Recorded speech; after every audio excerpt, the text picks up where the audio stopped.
നിന്റെ നിക്ഷേപമവനെന്നു കരുതാം. എങ്കിൽ സംക്ഷേപമവനിയില്ലമരാം. ഇത്ര ശ്രേഷ്ഠനാമൊരുവൻ നിൻ കൂട്ടിനായരികിലുണ്ടറിയുക. എന്തിനാകുലം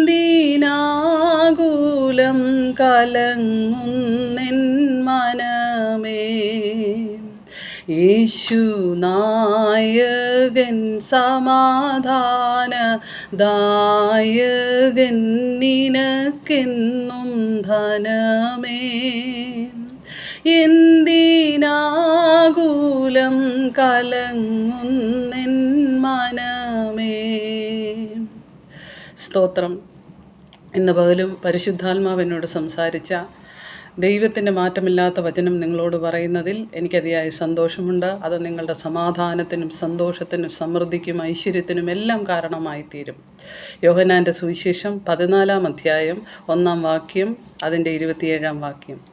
1-ാമത്തെ വാക്യം പറയുന്നു, നിങ്ങളുടെ ഹൃദയം കലങ്ങിപ്പോകരുത്, ദൈവത്തിൽ വിശ്വസിപ്പീൻ, എന്നിലും വിശ്വസിപ്പീൻ. 27-ാമത്തെ വാക്യം യേശു പറയുന്നു, സമാധാനം ഞാൻ നിങ്ങൾക്ക് തന്നേച്ചു പോകുന്നു, എൻ്റെ സമാധാനം ഞാൻ നിങ്ങൾക്ക് തരുന്നു, അത് ലോകം തരുന്നത് പോലെ അല്ല ഞാൻ നിങ്ങൾക്ക് തരുന്നത്. നിങ്ങളുടെ ഹൃദയം കലങ്ങരുത്, ഭ്രമിക്കുകയും അരുത്. സ്തോത്രം. ഈ വചനം യേശു നമ്മളോട് പറഞ്ഞതാ. യേശു പറഞ്ഞു, നിങ്ങളുടെ ഹൃദയം കലങ്ങിപ്പോകരുത്, എന്നിൽ വിശ്വസിപ്പീൻ, ദൈവത്തിലും വിശ്വസിപ്പീൻ. മാറ്റമില്ലാത്ത വചനം പറയുന്നു, ഞാൻ എൻ്റെ സമാധാനം നിങ്ങൾക്ക് തരുന്നു. ഇന്ന് ഈ ആകുലത നിറഞ്ഞ ലോകത്തിൽ, ക്ലേശങ്ങൾ നിറഞ്ഞ ലോകത്തിൽ, പ്രയാസങ്ങൾ നിറഞ്ഞ ഈ ലോകത്തിൽ അനേകർ സമാധാനമില്ലാതെയാണ് കഴിയുന്നത്. മനസ്സമാധാനം കിട്ടാൻ പല കാര്യങ്ങളും അന്വേഷിച്ച് പോകുന്ന കാലമാണിത്. എന്നാൽ യേശുവിൻ്റെ മാറ്റമില്ലാത്ത വചനം പറയുന്നു, യേശു പറയുന്നു, ജീവനും ചൈതന്യവുമായവൻ, നിങ്ങളെ വീണ്ടെടുത്തവൻ, കാൽവറിയിൽ നിങ്ങൾക്ക് വേണ്ടി രക്തം ചൊരിഞ്ഞവൻ, യേശു പറഞ്ഞു, ഞാൻ എൻ്റെ സമാധാനം നിങ്ങൾക്ക് തരുന്നു. ഇന്ന് പകൽക്കാലം ഈ വചനം നിങ്ങളുടെ ഹൃദയങ്ങളിൽ എഴുതപ്പെടട്ടെ. യേശുവിൻ്റെ സമാധാനത്തിൽ ജീവിക്കുവാൻ ദൈവം നിങ്ങൾക്ക് കൃപ നൽകട്ടെ. ഇന്ന് ഒരു വാക്ക് നിങ്ങൾക്ക് വേണ്ടി ഞാൻ പ്രാർത്ഥിക്കാം.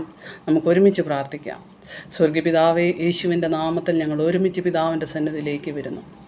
അപ്പോൾ അനേക ഭാരങ്ങളാൽ, പ്രയാസങ്ങളാൽ, സങ്കടങ്ങളാൽ, ആകുലതകളാൽ ഭാരപ്പെടുന്ന ഹൃദയങ്ങൾ ഇത് കേൾക്കുന്ന പിതാവേ, അവിടുന്ന് അവരുടെ ഹൃദയത്തിൽ അങ്ങയുടെ മാറ്റമില്ലാത്ത വചനം എഴുതണമേ. യേശു പറഞ്ഞ സമാധാനം അവരുടെ ഹൃദയങ്ങളിൽ ഉണ്ടാകട്ടെ. അവരുടെ ജീവിതങ്ങളിൽ എല്ലാ സമൃദ്ധിയും ഉണ്ടാകട്ടെ. യേശുവിൻ്റെ നാമത്തിൽ ഈ നിൻ്റെ മക്കളെ അനുഗ്രഹിക്കുന്നു. ഐശ്വര്യമായി, സമ്പന്നമായി, ആരോഗ്യത്തോടെ, സമാധാനത്തോടെ, സ്വസ്ഥതയോടെ ഈ ഭൂമിയിൽ യേശുവിനോടൊപ്പം ജീവിപ്പാൻ ദൈവം ഇവർക്ക് കൃപ കൊടുക്കുന്നതിനായി സ്തോത്രം ചെയ്യുന്നു. യേശുവിൻ്റെ നാമത്തിൽ വരെ അനുഗ്രഹിക്കുന്ന പിതാവേ, അങ്ങ് പ്രാർത്ഥന കേട്ടതിനായി സ്തോത്രം. യേശുവിൻ്റെ നാമത്തിൽ ആമേൻ. ഇന്ന് പകൽക്കാലവും ഐശ്വര്യമായി, സമൃദ്ധമായി നിങ്ങളെ അനുഗ്രഹിക്കട്ടെ. യേശുവിൻ്റെ നാമത്തിൽ അനുഗ്രഹിക്കുന്നു. യേശുവിൻ്റെ നാമത്തിൽ ഐശ്വര്യമായി അനുഗ്രഹിക്കുന്നു. യേശുവിൻ്റെ നാമത്തിൽ തന്നെ ആമേൻ.